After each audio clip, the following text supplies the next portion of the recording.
Thanks everyone for joining us on another Community Action Together video. Our special guest today is Tricia Pistone, who's the Senior Vice President of Strategy and Innovation at Making Opportunity Count, MOC, which is in the Fitchburg, Massachusetts area. And that's sort of north central. I don't know how far you're from Boston, but we always pick a big city to relate to. You serve 30 cities and towns, 15 of which are entitlement communities. On a normal year, you're serving about 18,000 individuals, 9,500 families. And before joining MOC, Tricia worked for a member of Congress, John Oliver, who was phenomenal on our issues and really, really good on energy issues as well. And in that role, she served as a board member and president before joining the staff of MOC 12 years ago. So Tricia, welcome. Thank you for doing this. And let me start off by asking the question I ask everybody. How are you holding up? How are you doing?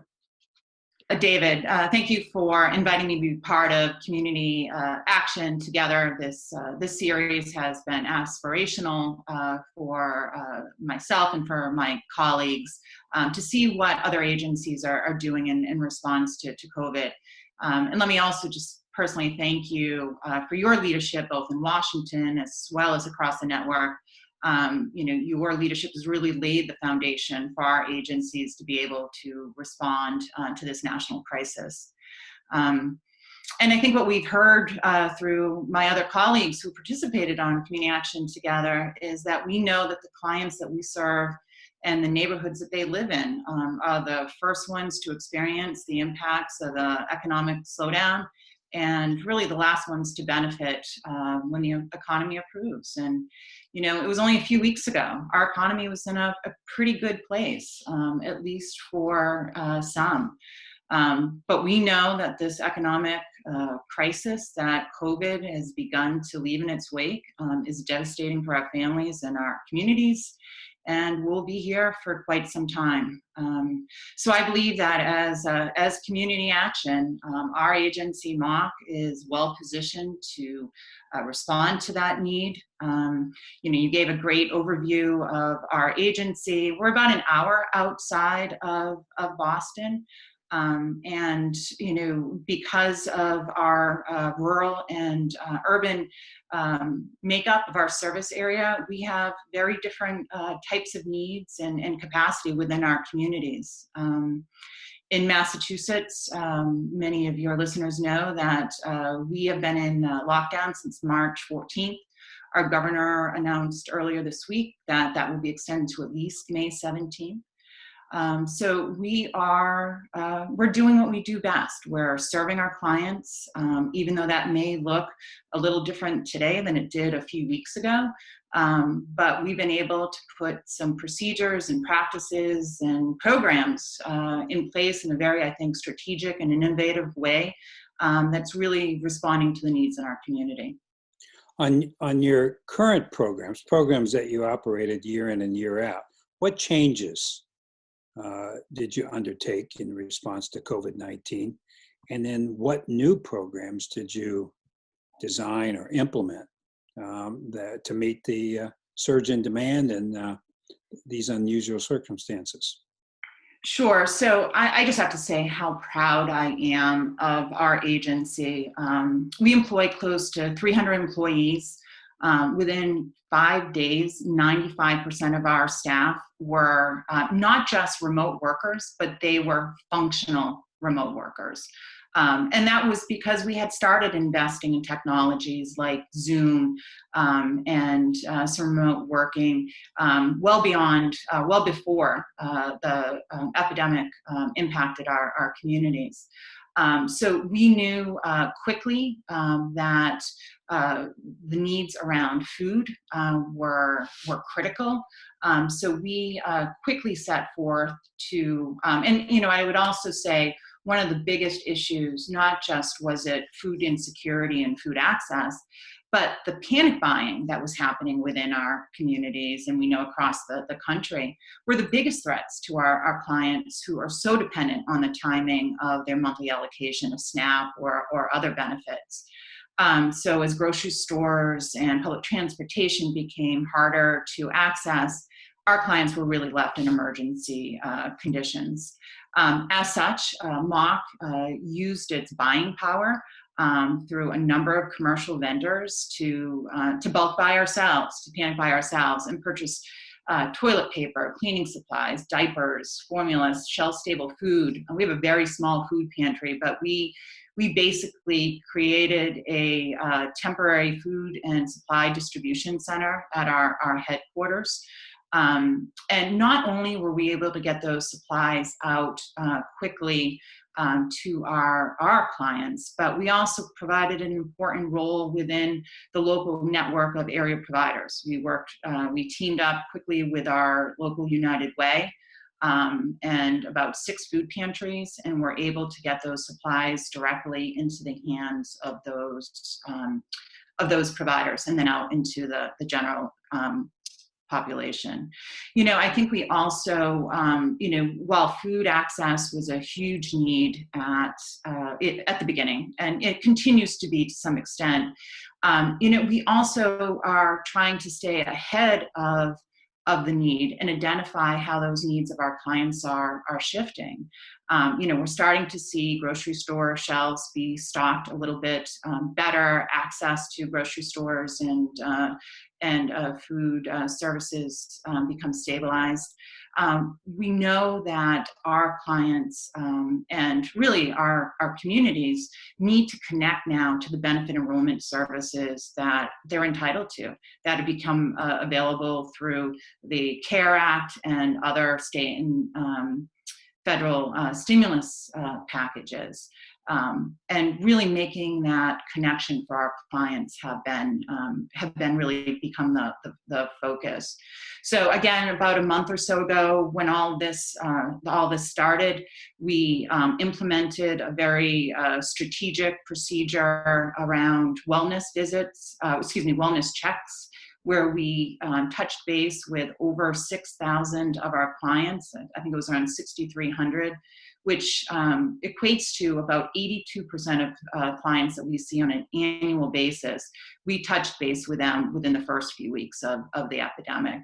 And not only just touching base and making sure that they were given information around local resources, whether it was health or food, we also created a triage system. So we were able to put them in touch with behavioral health services, as well as, because of the supplies we were able to bring in-house, we were able to get them out to those clients.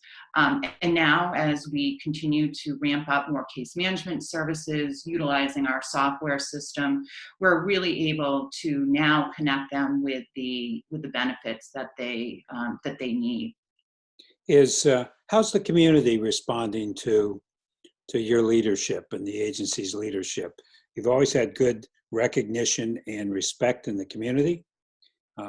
I assume under this crisis, recognition and appreciation for the leadership role you're playing is increasing, and our partnerships increasing in the community under these environments. Our community, and again, we serve 30 cities and towns, but there's a very much of a regional approach. Even though in Massachusetts, we don't really have a county structure, we're really left to our own devices to be collaborative. And, I think because we are the largest social service provider as a community action agency in North Central, we've always been looked at as a leader, but really as an innovative leader that also can lay the groundwork to bring new ideas and new efforts to fruition, and bring it into not just a program, but making sure that there is a systems level impact or a community level impact that's sustainable. And I think it's because of that role, I think we have been looked at to be at the front lines of this response. As I mentioned, working with United Way, we've partnered with over 40 different agencies, municipal departments, mayors, our local state and federal delegation, as well as school departments to provide a coordinated response. One of our most important programs that we have implemented over the course of the last few weeks is really building on the infrastructure of our Elder Nutrition and Meals on Wheels program. We're the only community action agency in Massachusetts that does provide Meals on Wheels. And because of the infrastructure of our delivery and our caterer, not only have we been able to provide 10,000 meals to local elders through 1,000 clients that we serve, but we were also able to expand that to our childcare and Head Start families and really collaborate with the local school districts. And we're also, as we're turning this corner, looking at how we can use software systems to be able to, through cloud-based software systems, to be able to really extend to other local partners how we can better utilize software to provide a holistic client experience. And that's really been through our partnerships and trust that we've built with local providers. I would also say that because of our recognition of getting things done, we've been able to raise money through local charitable and direct donations. We've raised over $100,000, which again speaks to the reputation that MOC has built over the years. And then lastly, I think one thing that we've been seen as not just a social service agency, but we also play a role in local economic development. Working closely, we had worked with the Federal Reserve Bank of Boston a few years ago to create a community level effort here in Fitchburg. And we have just in the course of the last few weeks been able to partner with a local Chamber of Commerce to be able to underwrite 2 loans to small businesses to keep them afloat. We're also launching a support fund, emergency voucher fund for local low-income artists who are being affected by this pandemic and the economic downturn, as well as how are we going to, in the future, build capacity within our own communities that are going to be, really ravaged, I think, because of the state of the economy. So already looking at how are we investing in housing, how are we going to invest in childcare, and doing that in collaboration with our local communities and their resources through CDBG funds. Let me, just a couple final questions. One of the provisions we got in the supplemental, $1 billion, was allowing the eligibility for CSBG to go up to 200%. How important is that in your community? It is so incredibly important. Not only do we, have clients that we currently serve that certainly fall within the current CSBG requirements. We know that in the weeks and months ahead, that individuals who've never experienced poverty will unfortunately fall prey to poverty and the impacts of as a result of a loss of job or unemployment or other conditions. So being able to ramp up our programs to serve a higher income level here is incredibly important.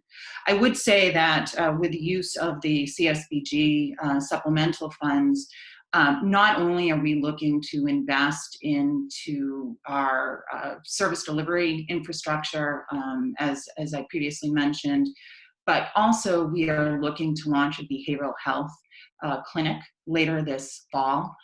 Those CSBG supplemental funds will be incredibly important, as well as the increased income percent of poverty to be able to serve a broader number of community members through that resource, as well as a whole host of other services that MOC provides. So thank you and thank members of Congress for their recognition of the importance of increasing the eligibility for CSBG. Well, the breaking news, but we reached agreement last night, and I'm optimistic that the 200% will be applied not only to the supplemental, but 20, 21, and 22 regular CSBG appropriation funds. One final question. What lessons have you learned? Someday this pandemic will be in the rearview mirror and not the windshield. What lessons have you learned, has Mock learned about this, and how's that going to impact how you operate in the future? Well, a social service agency, a human service agency, interaction, face-to-face, human interaction with our clients has really been the foundation of our programs for forever. But the fact that we've been able to pivot so quickly and be able to provide what I believe is a really high level of services directly to our clients through this remote interface has been amazing. And while we know that it does not solve for everything, we certainly know one of the biggest needs I think that people are talking about, but has not been able to be a major focus, is around domestic violence and child abuse. And so how we've been able to use Zoom, how we've been able to get technology into the hands of families to not just provide an interaction with them through a classroom Zoom call, but also be able to make sure if there's warning signs or needs within that family, there is a connection there. And so the use of technology, the use of our software, being able to understand real time the connections and needs of our clients. And I think from just a leadership and management perspective is the fact that, for many times, and we think about our strategic planning, that it takes us a while to ramp up these programs and test and pilot. We've really had to learn how to fly the plane while we were building it. And the CSBG funds really allows us to be flexible, to be able and to be innovative, to be able to get those much needed dollars onto our locals, into our local communities and neighborhoods in such a quick order, but building off the years of experience that we've built through the various programs that we have served. So, I think adaptation, innovation, and perseverance really is going to be our mantra, I think, moving forward. Absolutely. And with individuals like you involved with the program, I'm optimistic on our future and how well we not only spend the $1 billion, but how well we provide valuable, necessary assistance to communities in these grave time of need. Before I let you go, I need to ask one quick question. I see 2 guitars on your wall. Do you play the guitar? I don't. Those are my husband's basses, and so he let me set up shop in his office today. No, very good. They look good, and maybe with all the time you have, you can take up the guitar.